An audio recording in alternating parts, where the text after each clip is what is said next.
നിങ്ങളറിയോ ബീവി ഫാത്തിമ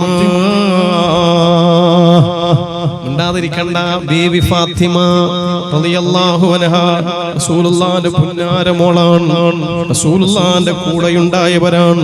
രൂപത്തിലും ഭാവത്തിലും സംസാരത്തിലും നടത്തത്തിലും റസൂലുള്ളാഹിനെ പോലെയാണ് പുന്നാരമോൾ.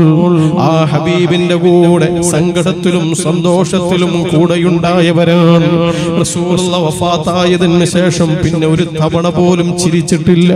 ആ റസൂലുള്ള വഫാത്തായതിന്റെ 6 മാസം കഴിഞ്ഞപ്പോഴാണ് ഫാത്തിമ ബീവി മരിക്കുന്നതെങ്കിലും ആ ഫാത്തിമ ബീവിയുടെ വഫാത്ത് വരെ, ആ ഫാത്തിമ ബീവി വഫാത്താവുന്നത് വരെ ഒരു തവണ പോലും ചിരിക്കുന്നത് ഞങ്ങൾ കണ്ടിട്ടില്ല.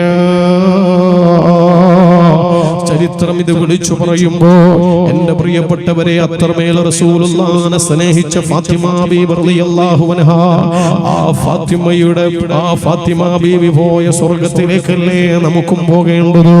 അതിനു വേണ്ടിയല്ലേ നമ്മൾ പ്രാർത്ഥിക്കുന്നത്? എങ്കിൽ പ്രിയപ്പെട്ട ഉമ്മ, ചരിത്രത്തിൽ ഫാത്തിമ ബീവി ഒരു ദിവസം കരഞ്ഞിട്ടുണ്ട്. എന്തിനാ കരഞ്ഞതെന്നറിയോ? പട്ടിണി വന്നപ്പോഴും കരഞ്ഞിട്ടില്ല, വേദനിക്കേണ്ടി വന്നപ്പോഴും കരഞ്ഞിട്ടില്ല. എത്രത്തോളം പനി പിടിച്ച് കിടന്ന ഫാത്തിമ ബീവി റളിയല്ലാഹു അൻഹയെ കാണാൻ വേണ്ടി പോയപ്പോ റസൂലുള്ള ചോദിച്ചിട്ടുണ്ട്, അല്ല മോളെ, വിഷമായ ബുദ്ധിമുട്ടായ? അപ്പോൾ ഒരു പുതപ്പ് കൊണ്ട് മൂടി പുതച്ചിട്ടാ ഉള്ളത്. ഉടുതുണിക്ക് മറുതുണി പോലുമില്ല, ഉടുതുണി പോലുമില്ല, ഔറത്ത് മറക്കാൻ വസ്ത്രം പോലുമില്ല.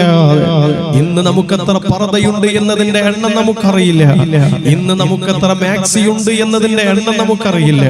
എന്നാൽ ആ പുതച്ച കമ്പിളി പുതപ്പല്ലാതെ വേറൊരു വസ്ത്രവും റസൂലുള്ളാഹി ഫാത്തിമ ബീവി റളിയല്ലാഹു അൻഹയ്ക്കില്ലായിരുന്നു.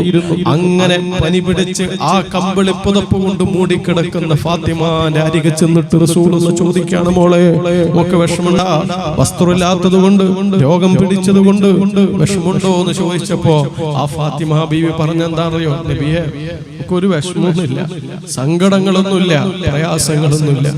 എന്നാലും ഇന്ന് നേരം വെളുത്തിട്ട് ഞാൻ ഒന്നും തിന്നിട്ടില്ല നബിയെ.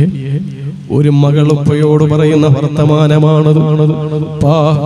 ഇന്ന് നേരം വെളുത്തിട്ട് ഞാനൊന്നും തിന്നിട്ടില്ല വാപ്പായും ആ പ്രിയപ്പെട്ട മകൾ ഉപ്പയോട് പറയുമ്പോൾ ഉപ്പാന്റെ മനസ്സൊത്ര വേദനിച്ചിട്ടുണ്ടാകും. അങ്ങനെയുള്ള പൊന്നുമോൾ ആ ഫാത്തിമ ബീവി റളിയല്ലാഹു അൻഹ വിശപ്പനുഭവിച്ചു, പരാതി പറഞ്ഞില്ല. വസ്ത്രമില്ലാതെ ജീവിച്ചു, പരാതി പറഞ്ഞില്ല. ഒരുപാട് കഷ്ടനഷ്ട യാതന വേദനകൾ അനുഭവിച്ചു, പരാതി പറഞ്ഞില്ല. സങ്കടപ്പെട്ടില്ല, കരഞ്ഞില്ല. ദുനിയാവിന്റെ ആവശ്യത്തിന് വേണ്ടി ഒരു തുള്ളി കണ്ണീര് ആ കവിളണകളിലൂടെ ഒഴുകി വന്നിട്ടില്ല. അങ്ങനെയുള്ള ഫാത്തിമ ബീവി റളിയല്ലാഹു അൻഹ ഒരു ദിവസം കരയുകയാണ്. എന്തിനാണ് കരയുന്നതെന്നറിയോ? കൂടെയുള്ളവർ ചോദിച്ചു, അല്ല ഫാത്തിമ, നിങ്ങൾ എന്തിനായി കരയണത്? ഫാത്തിമ ബീവി പറയാൻ, ഞാൻ മരിച്ചു കഴിഞ്ഞാൽ എന്നെ കഫൻ ചെയ്യുമല്ലോ. എന്നെ കഫൻ ചെയ്യുമ്പോ എന്റെ ശരീരത്തോട് ചേർത്ത് വെച്ചുകൊണ്ടാണല്ലോ കഫൻ ചെയ്യുക. എന്റെ വസ്ത്രം എന്റെ ശരീരത്തോട് ചേർന്നിട്ടാണല്ലോ ഉണ്ടാവുക.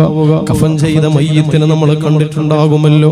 ഇങ്ങനെ മയ്യത്തിനോട് ചേർത്ത് ടൈറ്റ് ആക്കിയിട്ടാണ് കഫൻ ചെയ്യുക. അപ്പോൾ ആ മയ്യത്തിന്റെ ഷേപ്പ്, ആകൃതി ഇങ്ങനെ കാണും നമുക്ക്. ഫാത്തിമ ബീവി പറയാൻ, ഞാൻ മരിച്ചു കഴിഞ്ഞാൽ, എന്നെ കഫൻ ചെയ്ത് കഴിഞ്ഞാൽ എന്റെ മയ്യത്തിന്റെ ആ ഷേപ്പ്, എന്റെ ശരീരത്തിന്റെ രൂപം മറ്റുള്ളവർ കാണുമല്ലോ. എന്റെ മയ്യത്തെ കബറടക്കാൻ വേണ്ടി കൊണ്ടുപോകുമ്പോ ആ മയ്യത്തിന്റെ ആ രൂപം ഇങ്ങനെ ആളുകൾ കാണുമല്ലോ. എന്റെ അവയവത്തിന്റെ രൂപം ആളുകൾ കാണൂലേ?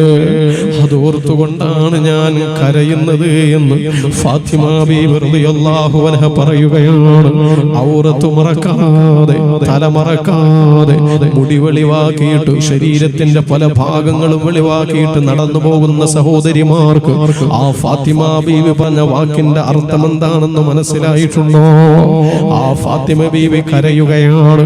അപ്പോഴാണ് പറഞ്ഞതില്ല, ഫാത്തിമ ഔറത്ത് കാണാത്ത രീതിയിൽ മയ്യത്ത് കൊണ്ടുപോവാനുള്ള സംവിധാനമുണ്ട് എന്ന്. അത് പറഞ്ഞപ്പോഴാണ് ഫാത്തിമ ബീവിക്ക് ആശ്വാസമായതെങ്കിലും പ്രിയപ്പെട്ട പെങ്ങളെ, ആ ഫാത്തിമ ബീവി പോയ സ്വർഗത്തിലേക്കാണ് നമുക്കും പോകാനുള്ളതെങ്കിലോ നമ്മൾ മറക്കേണ്ട ഭാഗം കൃത്യമായി മറക്കാൻ വേണ്ടി കഴിയണം.